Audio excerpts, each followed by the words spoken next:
धाकड़ समाज के सामाजिक उत्थान के बारे में चर्चा हमें करना है। तो इसके लिए मैं आदरणीय हमारे श्री कन्हैयालाल जी धाकड़ शाहपुरा वाले राष्ट्रीय उपाध्यक्ष हैं, मैं उनसे निवेदन करता हूं कि आप इस प्रस्ताव को पेश करें, बाकी फिर हम इस पर चर्चा करेंगे।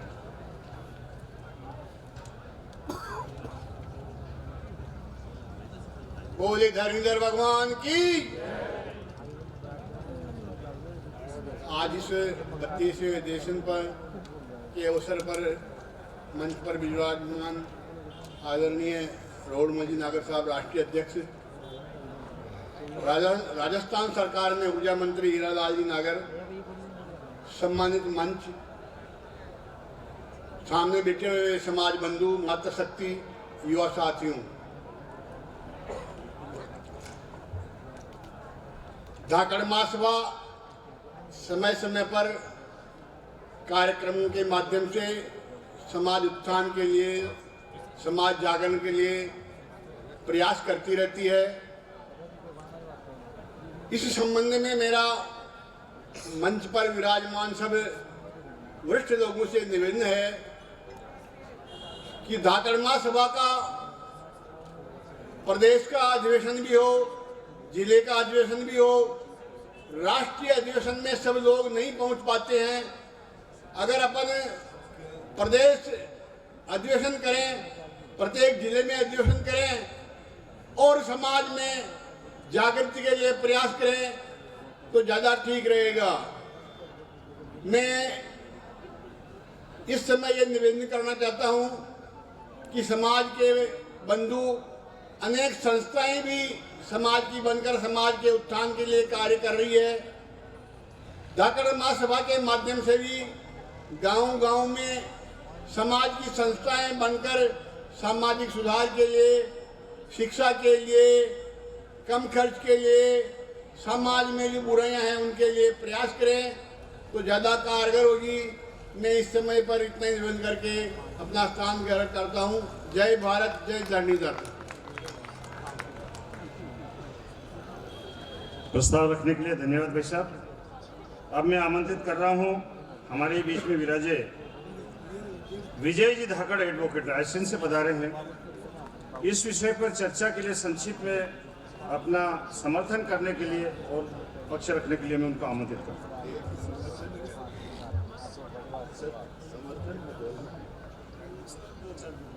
कार्यक्रम के अध्यक्ष और महासभा के अध्यक्ष भाई रोडमल नागर जी, प्रदेश के मंत्री, ऊर्जा मंत्री भाई हीरालाल नागर जी, उपस्थित मंच, बोलना काफी कुछ था पर समय निर्धारित हो गया। सामाजिक संगठन की बात, हम किसी दूसरे की मेहनत की क्रेडिट खुद ले लें, यह समाज का विकास नहीं। बच्ची आईएएस बन गई, आईपीएस बन गई और हमने उसकी क्रेडिट ले ली, यह समाज का विकास नहीं। उस बच्ची के लिए, उस बच्चे के लिए हमारे संगठन ने क्या किया, इसमें आप अपनी पीठ थपथपाइए। दूसरी बात,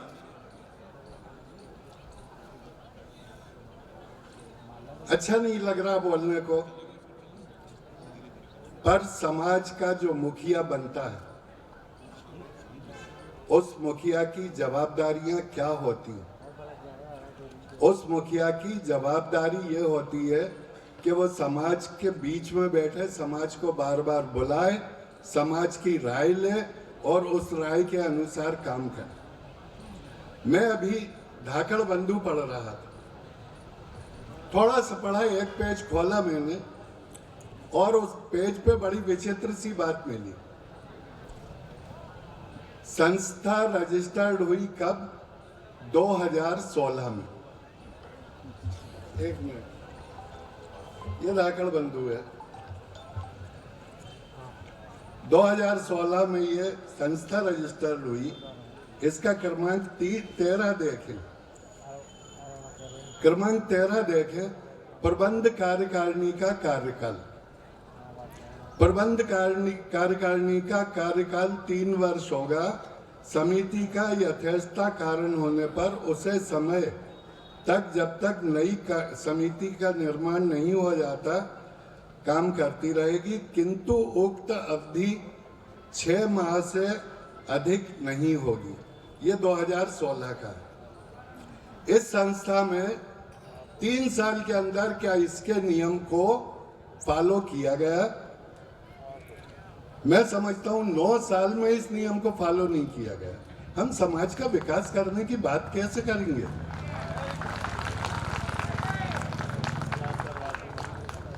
मैं कहता हूं आज आप सब लोग बैठे हैं बीच में, मैं आपसे पूछता हूं, आपको मालूम है कि धाकड़ महासभा का अध्यक्ष कौन और कैसे बनता है? शायद 90-99% लोगों को नहीं मालूम कि धाकड़ महासभा का अध्यक्ष कैसे बन जाता है और कैसे हमारे सिर पे थोप दिया जाता है।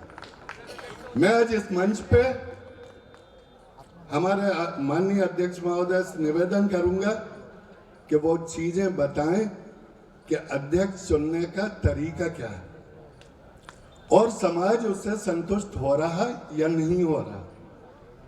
यह होगी छोटी सी बात। यदि आप लोगों की सहमति हो तो मैं 5 मिनट बोल दूं। आदरणीय मंच, आप बुरा न माने, थोड़ी कड़वी बातें हैं, पर अभी समाज की बात है, समाज के विकास की बात। हमारे धाकड़ समाज के पास क्या कोई फंड है समाज का विकास करने के लिए? मैं समझता हूं जवाब होगा नहीं। क्यों नहीं बनाते फंड? बोहरा समाज में मैंने देखा कि उन लोगों के पास करोड़ों का फंड है और वो अपने हर गरीब व्यक्ति को बिना ब्याज का लोन देते हैं, और वो व्यक्ति यदि चुकाता है उसकी ईमानदारी और नहीं चुकाता तो बोहरा समाज कभी भी उससे मांगना नहीं जाता। यह समाज का उसको दान मान लिया जाता। पर वो लोग, आप कहीं पे बोहरा समाज देखेंगे, कोई भीख मांगता नहीं मिलेगा, कोई गरीब नहीं मिलेगा, सब अपने अपने धंधों में रमे। क्या हम लोग ऐसा फंड नहीं बना सकते?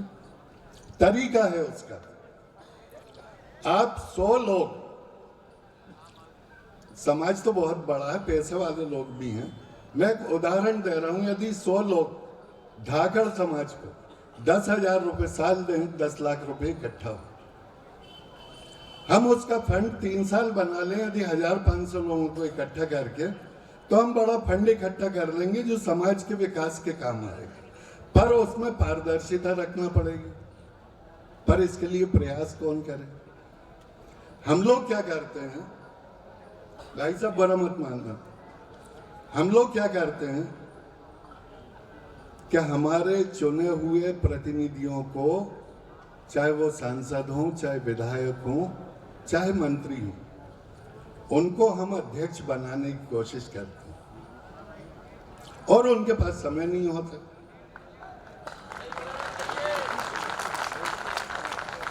आप बताइए कि जिस आदमी के पास समय ना होता उस आदमी को क्या अध्यक्ष बनाया जाना चाहिए? मैं पूछना चाहता हूं इस बात को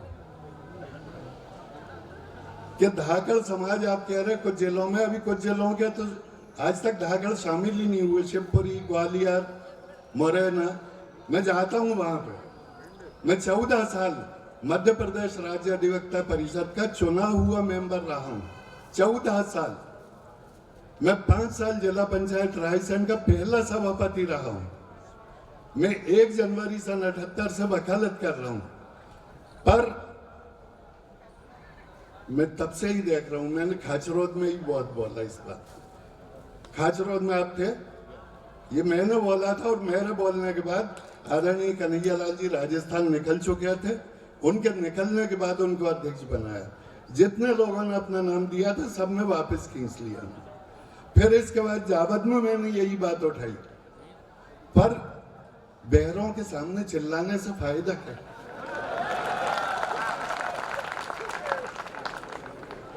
मैं कहता हूं कि कान खोल के सुनो और आंख खोल के देखो।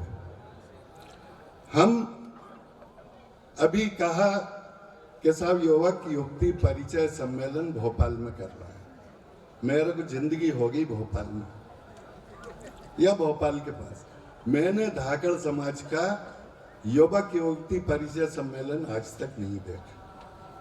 वो सम्मेलन कौन सा था आप लोगों को मालूम है? आप लोग कोटा में है, शायद न मालूम, या राजस्थान। वो कोटा वो सम्मेलन जो था श्रीमती साधना सिंह चौहान ने किरार समाज का बुलाया था और उसमें हमारे अध्यक्ष जी को भी आमंत्रित किया था, पर दुर्भाग्यवश ये कहीं व्यस्त थे, नहीं पहुंच पाए थे। और क्रेडिट किसने ली? यहां कोटा में हमने। उसमें एक भी धाकड़ युवक या युवती नहीं था, उसमें सबके सब किरार समाज के युवक युवती। मैं कहता हूं कि फोकट का, फालतू का क्रेडिट लेना बंद करो, वास्तविक धरातल पर उतरो और समाज के लिए कुछ करो। समाज खुद आके आपकी पीठ थपथपाएगा, ना थपथपाए तो आप बताएं। आप दूसरों से कहते हो कि यार मेरी पीठ थपथपा जा रहा, हाथ नहीं पहुंच रहा है इधर, और दूसरे आके कहते बाबा बहुत अच्छा किया, बहुत अच्छा किया, पर क्या अच्छा किया? उनसे पूछो तो कहने यार ये नहीं मालूम। मैं भैया हो रहा टाइम में खत्म ही करता हूं।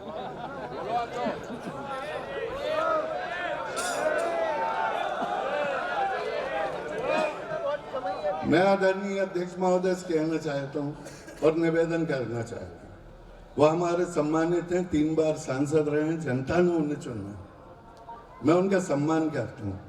पर 2016 में जावद में उनको बनाया था अध्यक्ष, 14 में, हाँ ये 10वां साल है।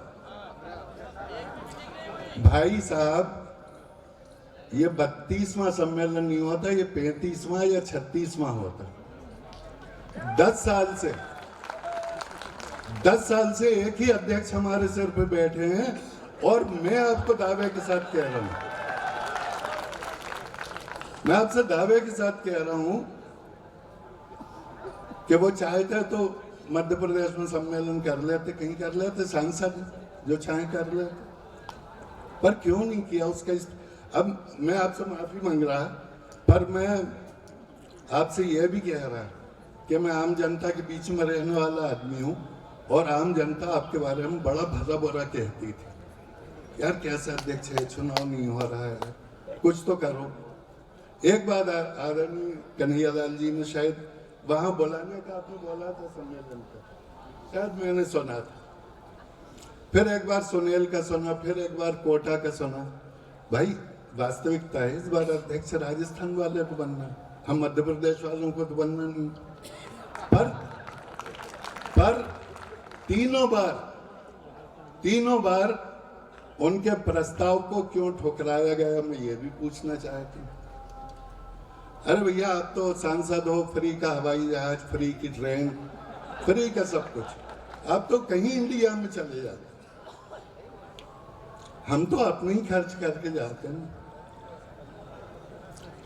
तो मैं बहुत ज्यादा समय नहीं लूंगा, पर मैं ये जरूर कहूंगा धाकड़ समाज के लिए ईमानदारी से, मतलब मन से, वचन से, कर्म से, तीनों से यदि आप सार्थक कार्य कर सके तो ही जवाबदारी लें, और यदि खाली अध्यक्ष का रुतबा बना के उसका कोई राजनीतिक फायदा लेना चाहते हैं तो प्लीज मना कर दें। मेरा आप लोगों से यही निवेदन है। आप लोगों ने मेरे को समय दिया, मेरे को इतना सम्मान दिया कि मैं बिना किसी पद के उस मंच पे बैठा, आप लोगों के कारण। आदरणीय अध्यक्ष महोदय का धन्यवाद, उनने मंच पे बुलाया मेरे को, और इस सब से हटके इतने कई लोग बैठे हैं, उनमें से मेरे को बोलने का मौका दिया, इसके लिए आपका बहुत बहुत धन्यवाद। और धन्यवाद हमारे राजस्थान की जनता को। आपको भी धन्यवाद। मोबाइल आपका,